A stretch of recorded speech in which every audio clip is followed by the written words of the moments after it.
اللهم صل على سيدنا محمد وعلى آل سيدنا محمد وبارك وسلم. اللهم ربنا ظلمنا أنفسنا وإن لم تغفر لنا وترحمنا لنكونن من الخاسرين.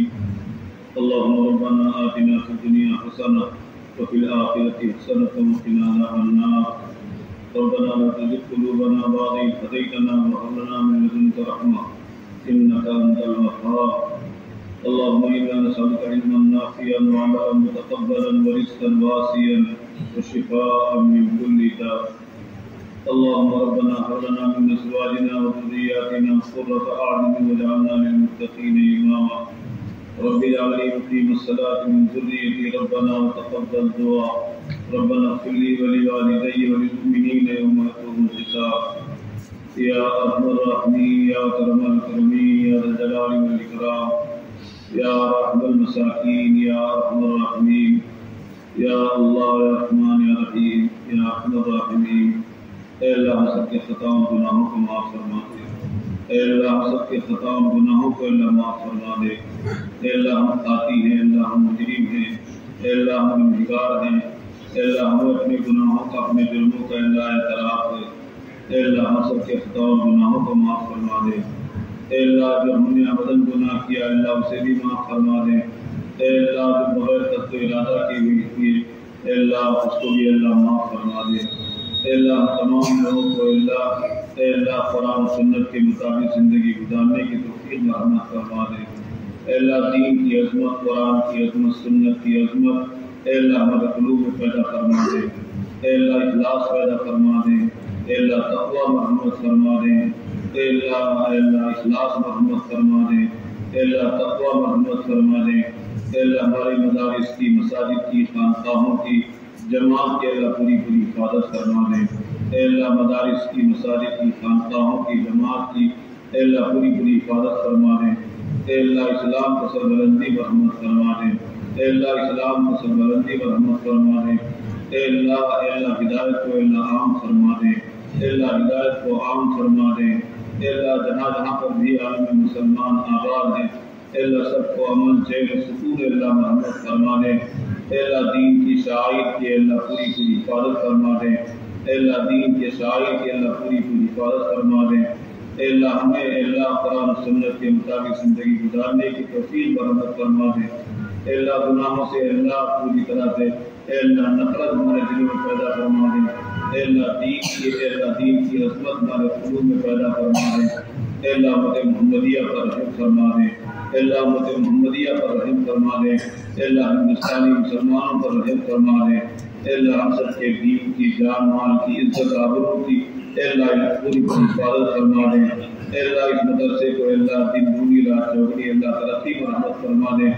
اے اللہ اس میں اساتذہ، طلبہ اے اللہ جو کارکنان اے اللہ کام کر رہے ہیں اے اللہ سب کو بھرپور اے اللہ دنیا اور آخرت میں اے اللہ اجر مرحمت فرما دے. اے اللہ پڑھنے والے بچوں کو اے اللہ علم دین، صحیح علم دین اے اللہ نصیب فرما دے. اے اللہ دین کا شوق، دین کا جذبہ اے اللہ ہمت اور حوصلہ اے اللہ پیدا فرما دے. اے اللہ کارکنان میں اخلاص پیدا فرما دے. اے اللہ اس علاقے میں اے اللہ تمام ہندوستان میں اے اللہ امن، چین و سکون اللہ مرحمت فرما دے. اے اللہ دشمنان اسلام کو ہدایت نصیب فرما دے. اے اللہ دشمنان اسلام کو ہدایت نصیب فرما دے. اے اللہ ظالموں کے ظلم سے، شر سے، فتنے سے اے اللہ ہم سب کی پوری حفاظت فرما دے.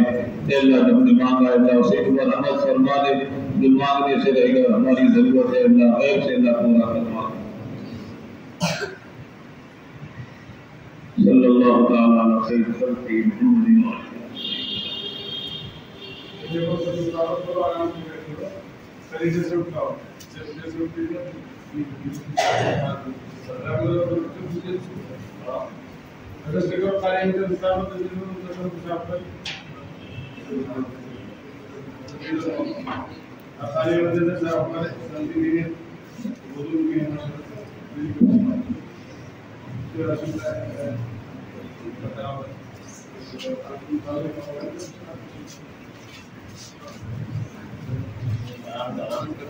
آپ کا انتظار کریں.